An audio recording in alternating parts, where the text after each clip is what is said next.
Hello friends, welcome to paralegal study. और BPAG 1744 जो course है हमारा सस्टेनेबल डेवलपमेंट, उसकी हम 11th यूनिट देखते हैं, role of policy innovation in sustainable development. तो देखो, इसमें सबसे पहले तो ये कि अगर आपको सस्टेनेबल डेवलपमेंट कोर्स से रिलेटेड जैसे बिल्कुल क्रीम नोट्स चाहिए तो आप मुझे उन नोट्स को बाई कर सकते हैं 10 रुपीज़ पर यूनिट के हिसाब से। और नोट्स कैसे होंगे, जैसे यूनिट है, ये काफ़ी बड़ी यूनिट है, आप इसको देखेंगे अगर तो काफ़ी कुछ इसमें चीज़ें हैं और काफ़ी बड़ी यूनिट है ये। तो नोट्स जो हैं वो आपको किस फॉर्म में मिलेंगे, तो नोट्स आपको PDF की फॉर्म में मिलेंगे और बहुत ही क्रीम फॉर्म में मिलेंगे। मीन्स आप लेक्चर अगर सुनते हैं और नोट्स को रिवाइज़ करते हैं तो फिर आपको ये मटेरियल पढ़ने की ज़रूरत नहीं है। तो ये जैसे ऐसे नोट्स हैं जो मात्र 3 से 4 पेज में आपको अवेलेबल हो जाएंगे। ठीक है, तो आप चाहें तो इनको ले सकते हैं। अब चलते हैं फ्रेंड्स आगे कि रोल ऑफ पॉलिसी इनोवेशंस, कि जो पॉलिसी इनोवेशंस है उसका क्या रोल है सस्टेनेबल डेवलपमेंट्स को अचीव करने में। सबसे पहले अगर हम बात करें इसमें बेसिक इंट्रोडक्शन पे, तो वो क्या है, the essence of the concept of sustainable development is based on the balance between the 3 pillar of sustainability. तीन इंपॉर्टेंट पिलर माने जाते हैं सस्टेनेबल डेवलपमेंट के। कौन कौन से हैं? Environmental sustainability, social sustainability and the economic sustainability. Social जो सस्टेनेबिलिटी है उसमें जैसे ह्यूमन राइट हुए, इक्वलिटी हुई, preservation of cultural identity, respect of cultural diversity, ये सारी चीज़ें। इकोनॉमिक सस्टेनेबिलिटी का मतलब जहाँ पे इक्वल अपॉर्चुनिटी मिले, आपको वेजेस जो हैं वो बेहतर मिले, इसके अलावा जो वर्किंग जो कंडीशंस है वो बेहतर हों, जेंडर मीन्स मेल और फीमेल सबको अपॉर्चुनिटी मिले, सबका पार्टिसिपेशन हो, ये सब आएगा इकोनॉमिकल सस्टेनेबिलिटी। इन्वायरमेंटल सस्टेनेबिलिटी का मतलब है इको फ्रेंडली पॉलिसीज़ हो, आपका जो फोकस है वो ऐसी टेक्नोलॉजीज़ पे हो जिससे जो इमिशंस है, जो इन्वायरमेंट के जो प्रॉब्लम्स जो होती हैं हम उससे उनको बचा सकें। तो ये एसेंस है में सस्टेनेबल डेवलपमेंट का जो मेन बेस है वो इन 3 पिलर पे ही खड़ा हुआ है, environmental sustainability, social sustainability and the economic sustainability. ये चीज़ आपको इसमें इंट्रोडक्शंस में अच्छे से मेंशन करनी है। नेक्स्ट है major goal of the sustainable development. तो उसके मेजर गोल क्या हैं? सिंपल अगर हम भाषा में बात करें तो सबसे पहला गोल है eradication of poverty across the world, पूरी दुनिया से गरीबी को ख़त्म करना। तो aim to eradicate poverty across the world by expanding social protection programs like feeding at school, cash transfer and targeted food assistance, social insurance, labor market program such as the skill training, old age pension, wage subsidies, unemployment insurance, disability pensions and so on। तो poverty को पूरी दुनिया से ख़त्म करना ये सबसे बड़ा गोल है, सबसे पहला गोल है। और इसके तहत आप क्या करेंगे, इसके तहत आप सोशल प्रोटेक्शन जो प्रोग्राम्स हैं आप उनको प्रमोट करेंगे। उसमें होगा कि आप चाहे वो स्कूल्स में आप फीडिंग करें, कैश ट्रांसफ़र करें, चाहे आप कुछ इंश्योरेंस और ऐसे लेबर जो मार्केट प्रोग्राम्स है वो चलाएं, ट्रेनिंग्स दें, पेंशन्स दें, ये सारी चीज़ें। नेक्स्ट जो गोल है हमारा वो है promotion of good health and wellbeing. इसके तहत क्या है, to ensure the health priorities such as the maternal and child health, reproductive health, communicable and non-communicable diseases, universal health coverage, access to good quality affordable vaccines and medicine। तो good health and wellbeing को promote करना ये second number का गोल है। और इसमें आप ये सारी चीज़ें करेंगे, यूनिवर्सल हेल्थ कवरेज देंगे, गुड क्वालिटी जो हेल्थ फैसिलिटीज़ हैं वो प्रोवाइड करेंगे, अफोर्डेबल प्राइस पे आप वैक्सीन्स, मेडिसिन्स जो उनको प्रोवाइड करेंगे, जो हेल्थ है उसको काफ़ी रिप्रोडक्टिव बनाएंगे, और जो डिजीज़ हैं चाहे वो कम्युनिकेबल डिजीज़ हो या नॉन कम्युनिकेबल डिजीज़ हो आप उनको कंट्रोल करेंगे, ये सारी चीज़ें। थर्ड जो गोल है वो है हमारा provision of quality education for all. इसके तहत क्या है, to ensure equitable and inclusive quality education and promotion of long life learning opportunities. सभी को, ऐसा नहीं है कि सिर्फ आप एजुकेट करेंगे, नहीं, एजुकेशन के साथ साथ आप उनको क्वालिटी एजुकेशन भी प्रोवाइड करेंगे। और क्वालिटी जो एजुकेशंस है वो आपका फिर प्रमोट करेगी लॉन्ग लाइफ लर्निंग अपॉर्चुनिटीज़ को। तो ये भी एक गोल है। नेक्स्ट जो गोल है वो है provision of clean water and sanitation. इसके तहत क्या है एम, तो aim to address aspects relating to sanitation हुआ, drinking water, quality and sustainability of water resources across the globe. क्योंकि आपको भी पता है, अभी एक डाटा हमने एक यूनिट में पीछे हमने किया था कि हर 6 सेकंड में एक छोटे बच्चे की डेथ हो जाती है पुअर सैनिटेशन के चलते। और डेवलपिंग कंट्रीज़ में 80% जो बीमारियां हैं वो पुअर सैनिटेशन के कारण ही हैं। तो क्लीन वाटर और सैनिटेशन को के प्रोविजंस को प्रमोट करना ये भी एक मेजर गोल है सस्टेनेबल डेवलपमेंट गोल के तहत। उसमें मेनली आप पानी जो है बेटर मतलब क्लीन वाटर जो है प्रोवाइड कराएंगे। इसके अलावा जो अदर सैनिटेशन जो जो भी प्रोविजंस हैं आप उनको प्रमोट करेंगे। उसके अलावा जो मेजर गोल है वो है building up of strong infrastructure, जिसके तहत क्या है, चाहे वो इंडस्ट्रियलाइजेशन हो, चाहे अदर पार्ट इंफ्रास्ट्रक्चर का हो, जैसे रोड हुए और अदर जैसे इंफ्रास्ट्रक्चर में आपके हॉस्पिटल्स हुए, स्कूल्स हुए। तो इंफ्रास्ट्रक्चर जो काफ़ी ब्रॉड टर्म है, तो उन सब को स्ट्रॉन्ग इंफ्रास्ट्रक्चर को बिल्ड करना, इनोवेशंस लाना और इंडस्ट्रीज़ जो हैं उसको काफ़ी प्रमोट करना, ये भी एक गोल है।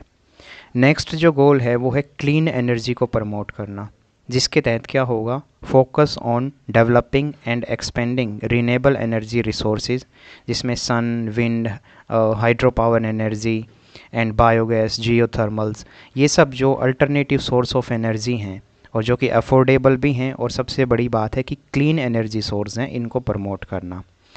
नेक्स्ट जो गोल है वो है अचीविंग जेंडर इक्वालिटी। इसके तहत आप मैन एंड वुमेन उन दोनों को एम्पावर्ड करेंगे और दोनों को एक हेल्दी एनवायरनमेंट देंगे जहाँ पे दोनों अपने जो गोल्स हैं उनको अचीव कर सकें, इक्वालिटी जो है उसको प्रमोट कर सकें।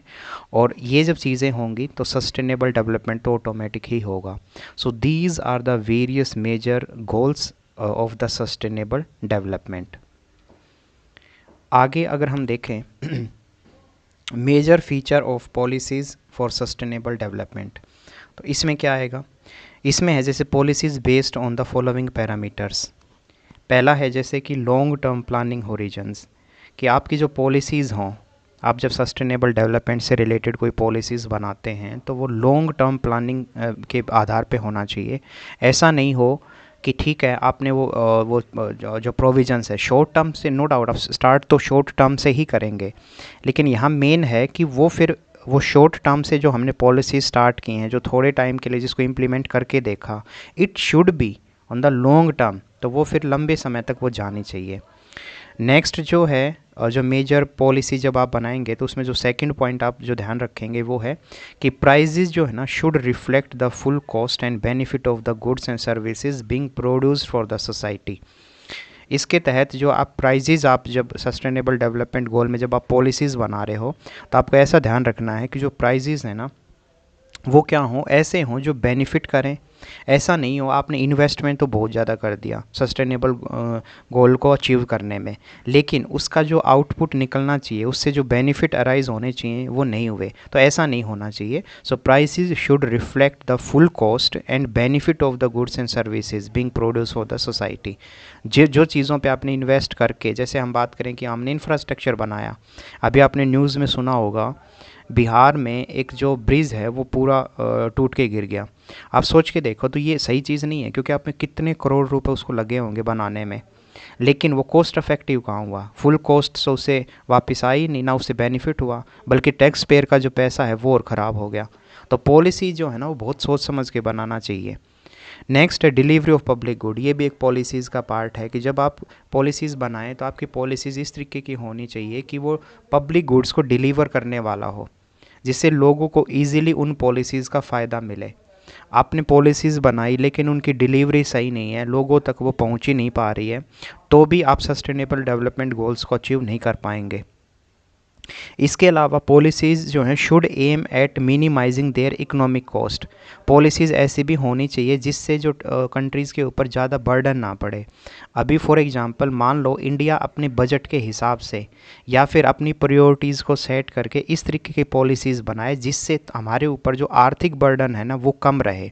फिर जैसे जैसे धीरे धीरे over the period of time gradually India जब उन चीज़ों में बेहतर करेगा तो हमें उस हिसाब से फिर अपनी पॉलिसीज़ को रेगुलेट या उसको नया फॉर्म में हम उसको अप्लाई करा सकते हैं। तो पॉलिसीज़ जो है mainly should aim at the minimize their economical cost.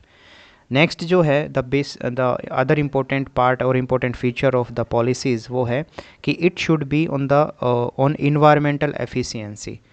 Environment efficiency का मतलब है कि ऐसी पॉलिसीज़ हो जो इन्वायरमेंट को बेनिफिट करने वाला हो। आप इन्वायरमेंट के साथ हारमनी हो, उसमें नेचर के साथ हारमनी हो उस पॉलिसीज़ में।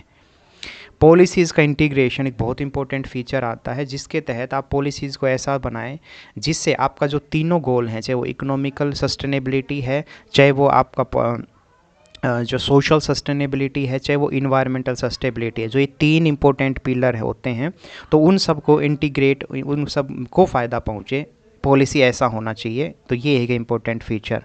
नेक्स्ट जो फीचर है वो है प्रिकॉशन। प्रिकॉशन मतलब कि आप जब पॉलिसीज़ बनाते हैं तो you should also know about the major drawbacks of the policies and what will be the major outcome through this policies, कि क्या आउटकम निकलेंगे, क्या उसके हार्मफुल इफेक्ट हो सकते हैं। इन सब चीज़ों को भी आपको पहले ही ध्यान रखना है, सावधानियाँ एक तरीके से। This is also important feature. Next है इंटरनेशनल कोऑपरेशन।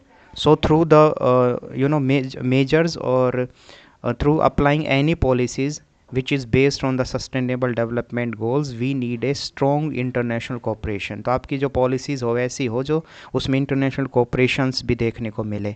ट्रांसपेरेंसी और अकाउंटेबिलिटी, ऐसा नहीं हो कि आपने पॉलिसीज़ तो बनाई लेकिन वो चोरी छुप के आप कुछ ऐसा बना रहे हो, नहीं। आपकी जो पॉलिसीज़ हैं वो बिल्कुल ओपन होनी चाहिए, आपका जो विज़न है वो क्लियर होना चाहिए, ताकि आप उस ट्रांसपेरेंसी, उस अकाउंटेबिलिटी के साथ, और सबसे बड़ी बात अकाउंटेबिलिटी मतलब कि अगर आप पॉलिसीज़ को समय पे फुलफ़िल नहीं कर पा रहे हैं तो आपकी अकाउंटेबिलिटी भी हो कि जो बंदा उसके पीछे रिस्पॉन्सिबल है उसको फिर पनिश किया जाए।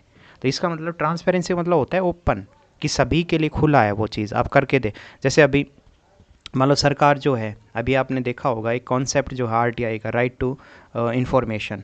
आरटीआई का जो कॉन्सेप्ट है वो ट्रांसपेरेंसी और अकाउंटेबिलिटी का ही बेस्ट एग्जांपल है कि सरकार कहाँ खर्च कर रही है, कहाँ नहीं। तो ये सब जो हम आरटीआई के तहत डिफरेंट डिपार्टमेंट्स की जो जानकारी हम लेना चाहें तो वो मिल जाती है। तो आरटीआई जो है वो ट्रांसपेरेंसी को भी शो करता है और अकाउंटेबिलिटी इसलिए करता है क्योंकि अब जो इन्फॉर्मेशन देगा तो उसकी भी ये जिम्मेदारी बन जाती है। आरटीआई आने के बाद थोड़े डिपार्टमेंट वाले अब सचेत हो गए हैं, वो चीज़ों को थोड़ा बेहतर तरीके से करने की कोशिश करते हैं, क्योंकि उनको यूँ पता है कि आरटीआई अगर किसी ने निकलवा ली और हमने घपला किया होगा तो वो बाहर निकलेगी वो बात। तो ये सब वेरियस फीचर्स हैं जो पॉलिसीज़ को बनाते दौरान ध्यान रखना है। नेक्स्ट अगर हम बात करें तो towards policy innovation for sustainable development. अब इसमें क्या है कि policy actions and reforms are necessary and it can be summarized in the following clusters. तो ऐसे वेरियस क्लस्टर्स उसमें दे रखे हैं जिसके तहत आप अपनी पॉलिसीज़ को इस तरीके से समराइज्ड करेंगे। पहला है जैसे कि strengthening public finance at all level. यहाँ ऑल लेवल का मतलब है चाहे सेंट्रल लेवल पे हो, चाहे स्टेट लेवल पे हो, चाहे ग्रामीण जो लेवल है वहाँ किसी भी लेवल पे आप देखो, आप क्या करेंगे, पब्लिक फाइनेंस को स्ट्रॉन्ग करेंगे। जैसे कि that government have to formulate sustainable development budget in order to implement the sustainable development goal. कि जब आप बजट जारी करती है सरकार तो उसमें आपका जो जोर हो वो इन चीज़ों पे हो कि आप सस्टेनेबल डेवलपमेंट गोल्स को अचीव कराने के लिए ये काम कर रहे हैं।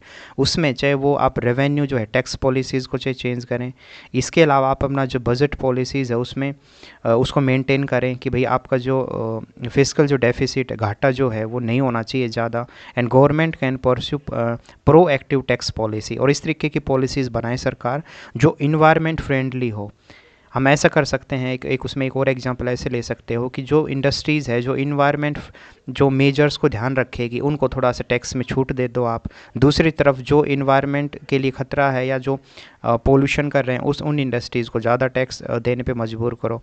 तो इस तरीके की अगर जब पॉलिसीज़ हम मीन्स पब्लिक फाइनेंस जो है ना उसको स्ट्रेंथनिंग करेंगे सभी लेवल पे। दूसरा जो एक है पॉलिसी इन्वेंशन में, वो पार्ट है public expenditure for the expansion of productive capacities. इसमें इसका क्या मतलब है, that call for considerably increase in public expenditure. हम पब्लिक एक्सपेंडिचर पे भी ध्यान देंगे। क्यों? क्योंकि जो जैसे हेल्थ केयर है, अभी एजुकेशन है, सोशल प्रोटेक्शन है, ये सब चीज़ों को अगर हम बेहतर करेंगे तो उससे क्या होगा, उससे प्रोडक्टिविटी इंक्रीज़ होगी, लोगों का जीवन स्तर बेहतर होगा, और वो जब अच्छा होगा तो लोग जो है वो ऑफकोर्स काम भी करेंगे, तो उससे ओवरऑल कंट्री को ही फ़ायदा होगा। तो यहाँ पे जब पॉलिसीज़ आप बना रहे हैं उसमें एक्शन और रिफॉर्म के रूप में आपको क्या करना होगा, दैट पब्लिक एक्सपेंडिचर जो है उसको हमें इंक्रीज़ करना होगा। थर्ड जो है बेटर यूज़ और creation of new legal instrument. जैसे अभी ह्यूमन राइट का इश्यूज़ है, तो इंटरनेशनली ह्यूमन राइट एक सबसे बेस्ट एग्जांपल है, जिसके तहत स्टेट की रिस्पॉन्सिबिलिटी बनती है कि वो लोगों के ह्यूमन राइट को प्रोटेक्ट करे। इसके अलावा लोगों को इकोनॉमिकली, सोशल और कल्चरल जो राइट है उनका जो दायरा है वो भी अभी धीरे धीरे बढ़ा है। तो इसी के तहत है कि पॉलिसी और रिफॉर्म के तहत बेटर यूज़ हम करें इन लीगल इंस्ट्रूमेंट्स का, और हमारे जो ह्यूमन राइट्स, जो लोगों के सिविल, पॉलिटिकल, इकोनॉमिकल जो राइट्स हैं उनमें सबको फ़ायदा पहुँचे। नेक्स्ट जो है वो है refining measures and indicators of sustainable development. जैसे आगे अभी हम बात करें कि डाटा जो है आज के दिन वो बहुत ही एक इम्पोर्टेंट पार्ट होता है। अगर डाटा एक्यूरेट है, अगर डाटा मेजरमेंट का हमारे पास कोई तरीका अच्छा है, तो हम पॉवर्टी को, climate change, environment, gender issues, governance के जो इश्यूज़ हैं उनके बारे में बेहतर जानकारी हम जुटा सकते हैं, अगर डाटा जो है कलेक्शंस हमारे पास अच्छा हो।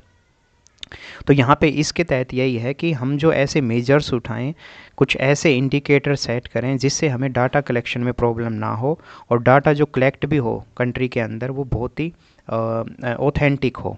तो ये भी एक इनोवेशंस और पॉलिसीज़ के तहत एक प्रोविज़न, मतलब हम ऐसा करना चाहिए हमें। नेक्स्ट है closing global governance gap and strengthening the institutional framework. जैसे अभी सुना होगा आपने कि यूएन के अंदर भी कई बार विरोध उठता है। अमेरिका कहता है कि यूएन जैसी संस्थाएं अब अच्छे से काम नहीं कर रही हैं। सेम आवाज़ डब्ल्यूटीओ को लेके उठती है, वर्ल्ड बैंक को लेके भी उठती है। तो हमें क्या करना होगा, जो ग्लोबल गवर्नेंस का जो कॉन्सेप्ट है ना उसको बढ़ाना होगा, और इसके साथ साथ जो इंस्टीट्यूशनल फ्रेमवर्क है ना उनको स्ट्रेंथन करना होगा, मजबूत करना होगा। उससे क्या होगा, उससे आपके डिसीजन बेहतर होंगे, सभी लोगों को, सभी कंट्रीज़ को अपॉर्चुनिटी मिलेगी। जैसे अभी प्रॉब्लम क्या है, कोई भी इंस्टीट्यूशन है, जैसे आईएमएफ है, वर्ल्ड बैंक है, वर्ल्ड ट्रेड ऑर्गेनाइजेशन है, इनमें दबदबा चलता है डेवलप्ड नेशन का। तो ये एक सबसे बड़ा इशू है। तो आप अगर इनको स्ट्रेंथन करेंगे, आप वहाँ पे थोड़ा डेमोक्रेटिक रिप्रेजेंटेशन देंगे, तो जो गरीब देश हैं उसमें अफ्रीकन कंट्रीज़ भी हैं, डेवलपिंग नेशंस भी जो हैं, उनका जब रिप्रेजेंटेशन होगा तो आप बेहतर तरीके से आपकी जो पॉलिसीज़ है वो इम्प्लीमेंट होंगी। नेक्स्ट है क्रिएटिंग बेटर इंफ्रास्ट्रक्चर। आपको रूरल एरिया में, अर्बन के बजाय इस पॉलिसीज़ के तहत ये है कि आपको रूरल एरिया में ज़्यादा फोकस करना होगा, क्योंकि अगर आपने रूरल एरिया में फोकस नहीं किया तो जो माइग्रेशन आपको जो देखने को मिल रहा है शहरों की तरफ, वो बढ़ता चला जाएगा। उससे सबसे बड़ी प्रॉब्लम ये होगी कि गांव में जो लोग हैं वो पिछड़ते चले जाएंगे, और जो शहर में आएंगे वो वैसे प्रॉब्लम में फंसेंगे। क्यों? क्योंकि पोल्यूशन, फिर ट्रैफिक कंजंक्शन होगा। इसके अलावा यहाँ पे आपको लैंड से रिलेटेड इश्यूज़ होंगे, हेल्थ के इश्यूज़ भी होते हैं शहरों में काफ़ी। तो ये जो चीज़ें हैं, मतलब क्या इस पॉलिसीज़ के तहत ये है कि आप बेटर इंफ्रास्ट्रक्चर को क्रिएट करिए। नो डाउट अर्बन में भी करिए, बट रूरल में आप ज़्यादा करिए, क्योंकि रूरल एरिया थोड़े पिछड़े हुए हैं। नेक्स्ट है साइंटिफिक और टेक्नोलॉजी जो डेवलपमेंट एंड इनोवेशंस पे आपका जोर होना चाहिए।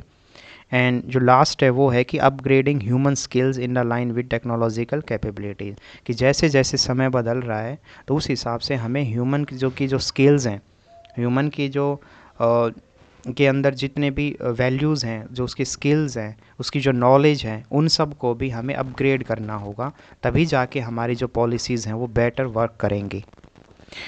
तो ये जो हैं ये वेरियस तरीके हैं जिसके तहत आप कह सकते हो कि ये सब मेथड्स हैं जिसके तहत आप अगर ये सारी चीज़ें करते हो, पॉलिसी एक्शंस और रिफॉर्म्स बनाते दौरान, तो आप सस्टेनेबल डेवलपमेंट को बेहतर तरीके से अचीव कर पाएंगे।